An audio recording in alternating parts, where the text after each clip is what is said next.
I'm 21-year-old. 21. Sorry. 21. Keep laughing, everybody. Live from the Times Square. And for Neeta Bhasin, the lady, the best host we have, hostess or host, I should say, in the Indian community.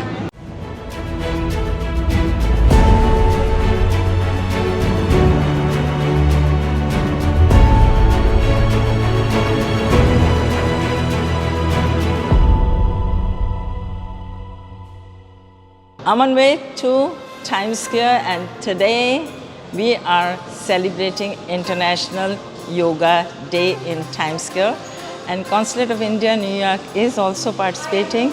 This started and initiated by Prime Minister of India, Mr. Narendra Modi.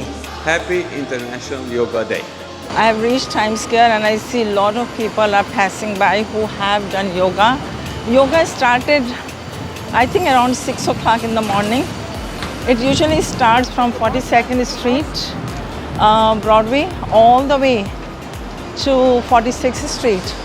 But some construction was going on here, so they started, I think, from 44th Street. So I'm getting there, and Consulate of India is there also. Media is here, lot of media is here to cover this event. So today is International Day of Yoga, and it is even more special because we are celebrating 75 years of India's independence, and it is even more special because we are doing all this at Times Square, which is, heart of Manhattan, if not center of the universe, as people say, as people like to say. So we are happy to be here, and from the Consulate General of India, we welcome everyone. We want people to learn and understand yoga and how it benefits everyone's life.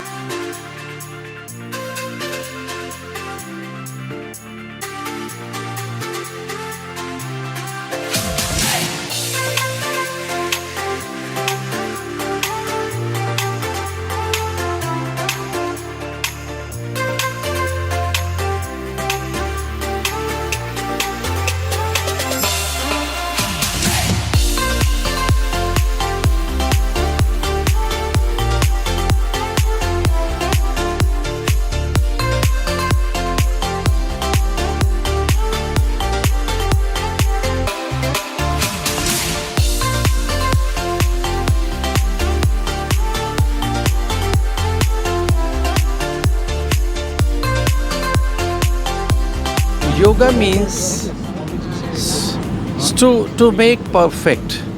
It's unlock happiness, joy, peace and endless bliss.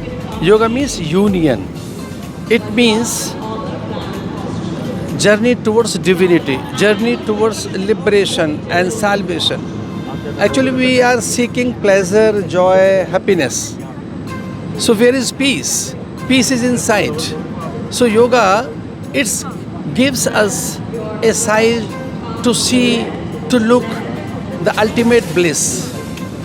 And we are not body, mind, we are not intellect or thought, we are not blood, cells, tissues, we are immortal soul. So it gives knowledge, wisdom to know how we are.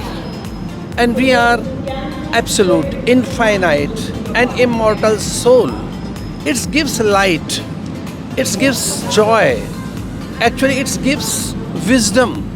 And we can attaining the wisdom, such wisdom who can open our inner eyes. So today I am here at the Times Square, the vibrant city of New York. I am very happy to be here. Today I am remembering my Honorable Prime Minister, His Excellency Narendra Modi, who started and who initiated this Yoga Day for world. It really helps me to take care of the stress, to take care of my work, and I would encourage all others to join the world of yoga for the betterment of our lives, for a healthy life, for a peaceful society, and also more important to take care of the planet. As you know, human life has become very, strenuous. In our everyday life, we come across a lot of stress and strain. And for ages together, as you have seen in India, and our old monks and saints, they have always highlighted the importance of yoga. Well, I think, Vajrasan I really like. It gives me a lot of strength and I enjoy doing it. Balasana also. And Balasana. The most relaxing one. After Vajrasan, you do it Yeah, and then you come into the Balasana. Balasana. It's the most enjoyable asana, I could say. We have taken ownership of yoga by passing a resolution at the UN, and 21st of June is taken as the summer solstice is taken as the yoga day, International Yoga Day. It was lovely to host yoga at Times Square, which is a crossroads of civilization. Tell me, how long have you been here? 21 years. So, you look like a yoga teacher I to am me. a yoga teacher, yeah. I'm a yoga teacher here in New York and New Jersey. What's your name? Radha. And I'm so glad to be here. And I did a nice class with Art of Living. You don't look like you were born in India. You have I was an born in accent. London. See, she has a... I'm a Gujarati Londoner. I'm Douglas Stewart. I am the co-founder of Solstice Yoga in Times Square. We've been doing this for 20 years now. We started, Tim Tompkins, who was the former president of Times Square Alliance. He and I started this event in 2003. And it was a very stressful time. The threat of war in our country with another country. People were anxious and nervous, and I thought I was just starting to develop my yoga practice. I started when I was 26. I'm 64 years old right now. The young man who just said he's 21, I heard him celebrating. So the process of yoga does keep you young, but during that time, I thought that it would be great if people just came out of the office, took off their shoes, did a little bit of pranayama, some asana, clear of mind and body, spirit, go back and see if we can feel better with each other and through the world. Of course, the world is still we're at war somewhere in the world. We've just come out of a pandemic and there's still strife. But I think because we've been here for 20 years and plus the practice of yoga is ancient, its seed is in India, and of course it has bloomed and blossomed to other parts of the world, that maybe now we can begin to navigate through these difficult times with a little bit more consciousness, a little bit more steadiness, a little bit more ease, a little bit more compassion between each other and ourselves and the world and nature.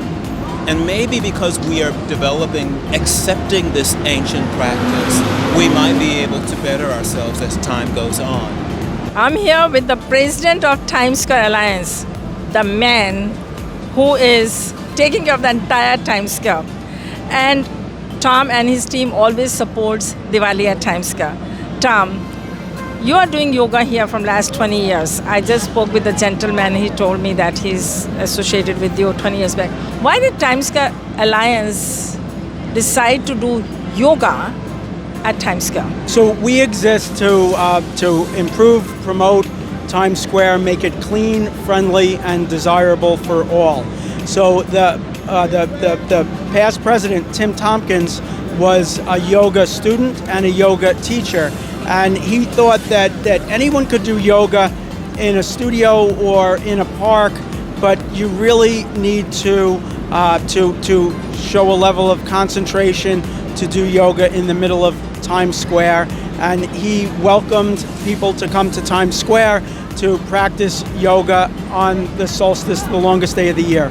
It started out as a small event and has grown to thousands of people come each year to practice yoga. People are suffering from vertigo also, a lot of people. Because of the vertigo, you cannot bend, you cannot move left and right. Which is the easiest asana or meditation for that? I think there are lots of them. So this is why, every time we do yoga, we talk first about listen to your body. There are certain things like when you take your head back, it's not so good for vertigo, right? But there are things like you can do your shoulder movements, you can do your hips, all of that you can do. And then of course things like alternate nostril are very, very easy to do. So just do alternate nostril and get into meditation. Alom Vilom? Alom Vilom, yeah. Okay, Alom Vilom.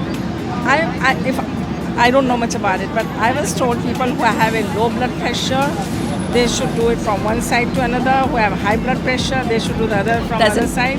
You know, it's actually crazy. There's so much secret even in alternate nostril or Alom Vilom. The right nostril controls the left side of the brain. The left nostril controls the right side. So if you're very analytical, like I used to be at work, right, you will realize that this nostril is being overused.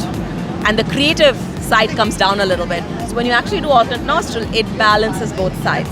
The right nostril, which controls the left side of the brain, brings out the creativity, the sense of ease and goodness. On the other side, you have the Chandra Nadi, cools the system. The Surya Nadi brings up a lot of like the digestive fire and stuff like that. So that's why they say when you're eating, that Nadi should be a little bit more open. So, but there's so much science behind it that you could actually go deep just on Alom Vilom itself.